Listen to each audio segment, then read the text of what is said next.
I knjiga je najvrednija u onom delu kada on govori o svojim sudovima. Odnosno na ono što je citat nečega. Tu je on sjajan. Ne samo u sadržajnom smislu, nego sjajan i u jezičkom smislu. Da li vi preporučujete čitaocima? Ja ovu knjigu preporučujem svesrdno čitaocima. Ne samo Srbobrana, nego čitaocima svima koji vole dobru knjigu. Koji vole, kako bih rekao, današnjim jezikom izazovnu knjigu. I ja sam se u početku iznenadio šta je ovo došlo u moje ruke. Baš sam se iznenadio, a pripadam grupi iskusnih čitalaca. I govorio sam toliko o knjigama.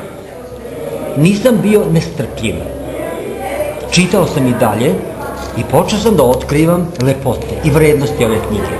Video sam da se sa nekim delom ne mogu složiti. Ali sam video da je komentar Zoranov skoro uvek odličan, nekad čak sjajan. I da mu je rečenica odlična, što znači da je odjednom naučio zanat pisanja, što se jako retko dešava u knjizi koja je prva.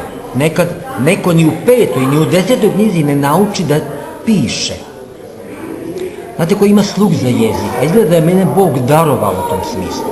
On odmah čuje rečenicu koja ne teče kako treba, koja škripi, u kojoj nedostaju reči, koja ima višak reči, koja je prazna. Ja to skoro da nisam kod Zorana osetio. I to je u stvari ona prava vrednost ove knjige. Zahvaljujem. Može. I šta se Miša snimio? Eto.